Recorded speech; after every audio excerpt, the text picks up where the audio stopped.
Hello, my name is Dante Renee, and welcome to the 10 Room Bizarro YouTube page where I talk about films that I believe need to be talked about more. Like tonight's film, 1981's The Mad Foxes. This is The Mad Foxes 1981. Underneath of the title, you have Stingray 2. If you can see that. And this is like one of the original posters, and there is reversible cover art here. But this is the back, and this is from Ascot Elite with a black Blu-ray case. And this is it's a German region-free Blu-ray that I got from diabolicdvd.com.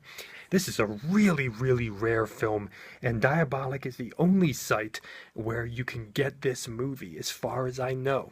And it's on region-free Blu-ray. The features might not be in your language, but this is the film right here, folks, and it is produced by Erwin C. Dietrich, and it has Eric Falk, and directed by Paul Grau. So this is The Mad Foxes 1981. This is a film that has a little bit of a name in the underground film world.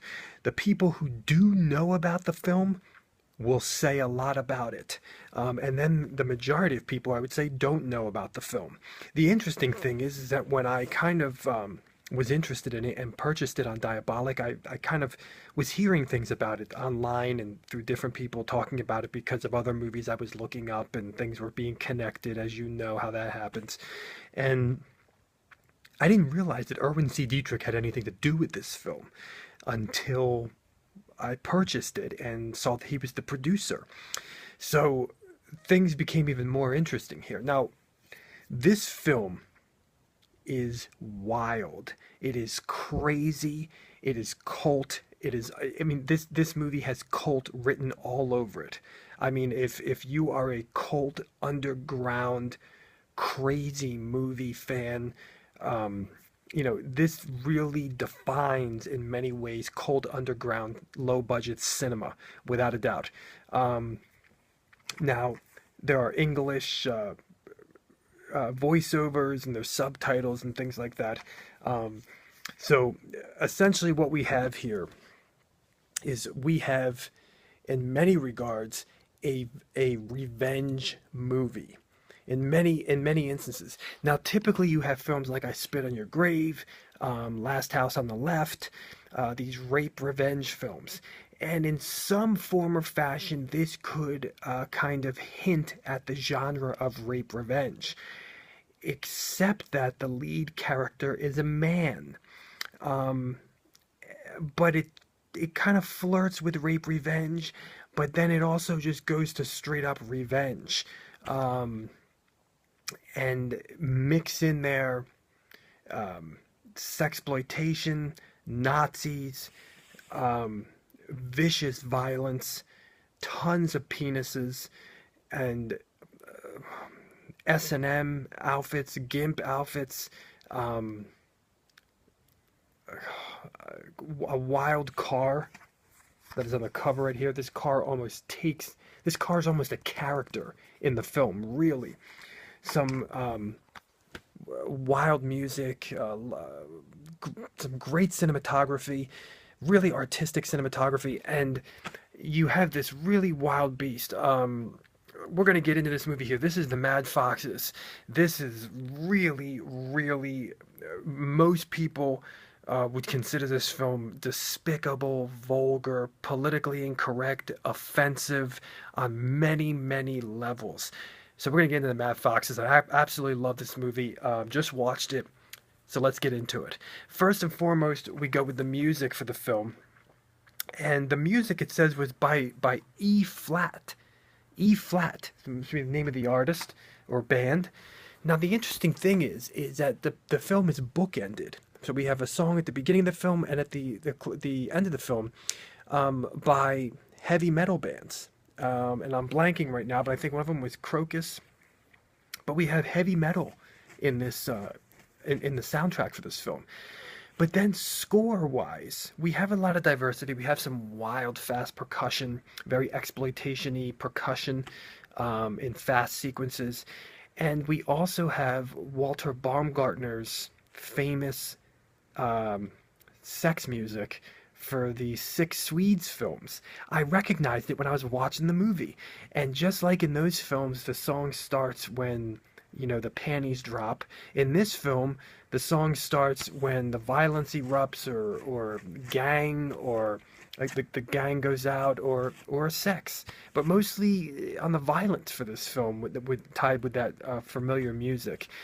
We also have some suspense, dark type of score in the film as well, and some loungy jazz type music, piano, real elegantly, like at a bar setting. We even have swing dancing music or big band music. Yes, we do. It's wild.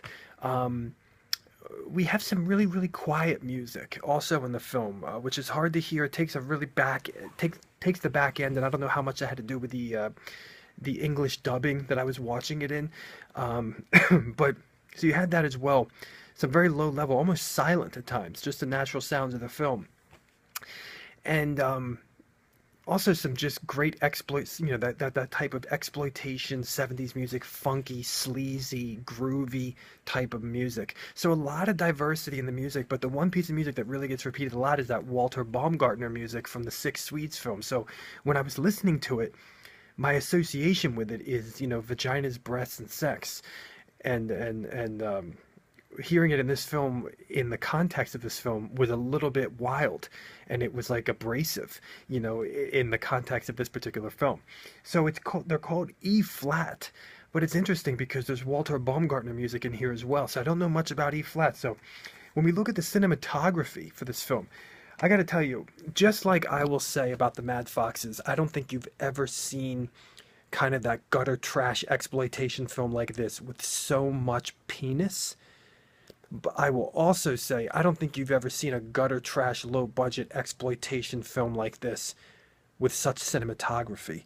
The film starts off on a high energy level with these great kind of bird's eye tire views, hitting the road, reflection off the car. This car right here. Just this high speed energy with this awesome sports car on the road. Great angles, great shots. There's this crazy shot from a movie studio near the end of the film on this, like, I guess on a some kind of like spinning dolly, and the camera actually spins for what we're watching. Just this wild stuff. There's a great scene where this gang is going into like a parking garage, and the lighting behind them as their shadowy figures coming in. There's just really, really good cinematography in this film. There's some great close-ups. There's even usage of a wide-angle lens at times, I noticed, to make structures and look bigger. Just some really, really great shots, and you know, excellent driving type of shots, POV driving and things like that. So really smooth and very artistic and very interesting. There's a lot of style. There's a lot of great, to me, camera work in the Mad Foxes. And when we look at the film, when we look at it sexually, we have full frontal nudity from men and women, but I will say that by far what takes the cake in this film is penis. I have never seen so much penis, and we are seeing Eric Falk's penis. Yes, the infamous Eric Falk from some Jess Franco films and tons of Erwin C. Dietrich films. Yes, Mr. Eric Falk's penis is all over the place here. Now, there's no erect penis in the film, but you're getting a lot to do with penis. You're even getting penis violence in this film. I don't want to spoil anything because this film is a sucker punch on many levels, but you're even getting penis violence. You're getting what seems to be simulated sex scenes, but that are pretty hot and heavy, pretty erotic, filmed really cool. Especially this one scene with this girl's the guy's behind her, and she's kind of holding on to like a bed, or like this elaborate wooden fence or something in a room, and it's shooting through the fence to her breasts and her stomach and her face as she's moaning and everything. There's this wild sex scene in a bathtub with yellow water, very bizarre. But there's humping, and saying stuff like "sit on me." I got to tell you, the dialogue is so outrageous. It's almost as outrageous as the violence and the sexuality in this film. Just stuff that would make movie audiences, go completely wild. The most outrageous, weird dialogue ever. Vulgar, sexual, bizarre, piss in your face. Just weird lines, crazy lines.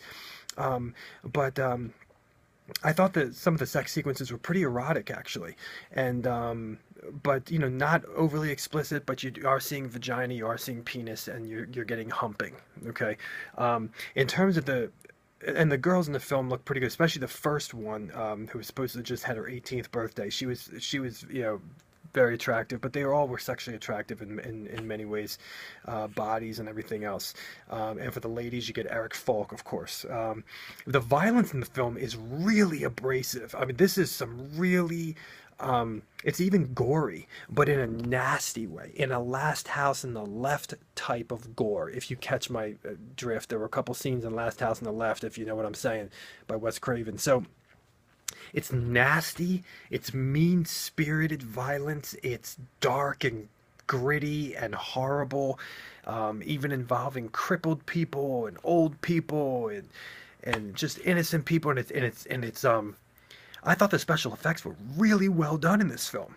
I thought they were really well done. Even there's gun violence in here and knifing and everything. Really, really well done. Oh, by the way, there's a bartender girl in the film that I thought was she had a great sexual presence to her, but she doesn't get naked in the film, but there was this presence about her. I don't know if I've ever seen her before in other films, but just wanted to put that aside thing there. So this is a really violent film. There's some wild car chases, motorcycles, there's gang activity, Nazi-themed gang activity. The gang is weird and wild. At some points, it reminded me of the film Tenement. And so there's just a lot of insane dark violence. There's even sections of here in this like theater with this weird burning funeral pyre was happening that reminded me of the Clockwork Orange a little bit too. The gang almost reminded me of the Clockwork Orange a little bit, the Droogs. So it's really, really some insane stuff in here, and there's also like sections in here of like horse riding and sections with this family and dinner and the maid, and you're getting like backstory. I found it really interesting. I don't, it was all of a sudden like you went into this other world, and essentially here, you go into this kind of dramatic world, and all of a sudden the violence and the sexuality hits again, and it's crazy. Explosions and penises and stabbing and guts and it's insane, the death sequences. There's even some crazy dancing in this film as well at a nightclub.